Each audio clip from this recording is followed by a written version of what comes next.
Fahameravatsika tsiraiavandrehitra izao maraina ny voalohan'ny volana septambra izao, misaotra an'Andriamanitra isika no ny tombonandro eo omeny atsika tsirairay avy, ahafahantsika mandray ny teniny sy ny fahasoavany ihany koa. Ireo indirantsika ny amin'ny mofinaina an'io dia vavakisika. Ny tomban'Andriamanitra eo mbola velom-pisaorana anao izay ny amin'ny tombonandro izay omeny ho anay an'io. Misaotra anay ihany koa izay mandrisika anay hatrany hianatra ny teninao ary anao aloha larana anao mba ahafahanay manana tsara ny fifandraisanay aminao ary koa manana fifandraisana sy fahafahamanao hoentina mandresy ny ratsy. Dia mangataka aminao indrindra izay hamoko zava-tsoa anay amin'ity maraina ity. Amin'ny anaran'i Jesosy, amen. Lohateny mofinainantsika androany dia manao hoe lazao ny hafa mba ho tisy ankatoan'i Kristy. Nalaina amin'ny Isaia 7:7-10 manao hoe ianareo ny vavolombeloko hoy Jehovah, sady mpanompoko izay efa nofidiako, mba hahafantaranareo sy nonareo ahy ka ho azonareo tsara fa izao no izo. Talohako dia tsy nisy Andriamanitra voaforana sady tsy hisy andimby ahy. Amen.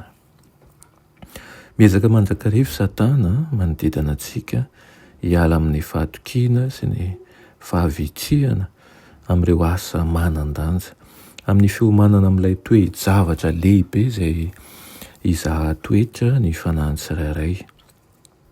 Mitohy ny asa ao amin'ny fitoerana masina any an-danitra. Manadio ny fitoerana masina Jesosy, mitovy amin'ny asa atao any an-danitra, ny asa atao ety an-tany. Miasa tsy aky-ato ireo anjelin'ny lanitra mba hisarihana ny olombelona, ireo izay velona maijeran'i Jesosy banjinazy mba hahatonga azy ireo resy lahatra ny amin'ny tsy fahatanterahan'ny toetra ny eo am-pahitana ny fahatanterahan'i Jesosy. Koa Kristy momba n'ilay mpananatra anam-panantenaina manao hoe izy no vavolombelona hanambara. Izany no votoatin'ny hafatra torenan'ny ankehitriny. Aoka isika hiteny tahaka ny tenenan'i Kristy, miasa tahaka ny asany. Tsy maintsy mijery an'i Kristy isika dia ho velona.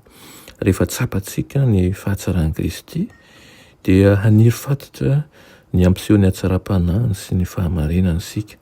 Amin'ny alalan'ny fibanjinana an'i Kristy no ahatonga antsika hiova ho araka ny endriny, iravoravo amin'ny fifaliana, tsy ailazaina sy feno voninahitra isika. Rehefa izay dia asaina isika hiditra ao amin'ny tanàna sy tanan-dehibe hafa amin'ny fomba mirapiratra ny fitiavan'Andriamanitra mba ilaza aminy vaovao mahafaly. Lazao amin'ny hafa ireo fahamarinana mirakitra fitahiana eo amin'ny teniny. Lazao azy ireo fa ny fitiavantsika azy no ataony manesika antsika hitandrina ny didiny. Ataony izany tsy ny hanosehana antsika hanao zavatra tsy ho vita tsy akory, fa satria fantany ny hevitra izany mitandrina ny didiny rainy izany. Irindra ny fanahy tsirairay izay mandre ny fanasany no hanasany hafa ihany koa ary handray ny fanomezany sarobidy indrindra. Fa tamin'ny mantsy fa rehefa mitandrina ny didin'Andriamanitra isika dia tsy tonga andevitsy akory fa olona afaka kosa amin'ny alalan'ny rany Kristy. Hoy ny Salamo 7:1-1 manao hoe ary ny mpanomponao dia hazavainy ireny amin'ny fitandremana azy ny didiny misy varany lehibe. Engan'iza ny teny izany andrisika antsika mandrakariva atsapa fa novidian'Andriamanitra manokana isika hanao ny asa ary omeny ny hery manokana ihany koa ahafahantsika miady amin'ny hafitsoko ny ratsy rehetra, ahafahantsika mifahatra amin'ny fanangolian'ny devoly. Amen.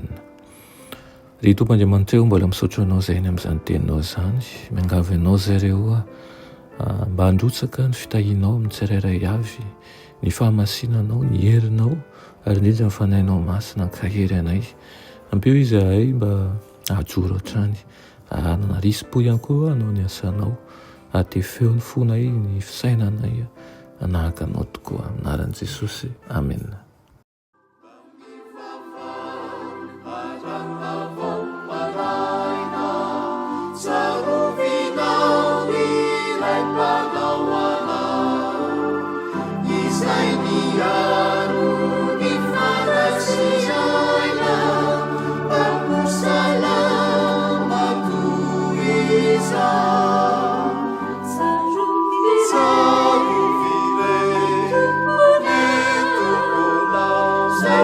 Maria.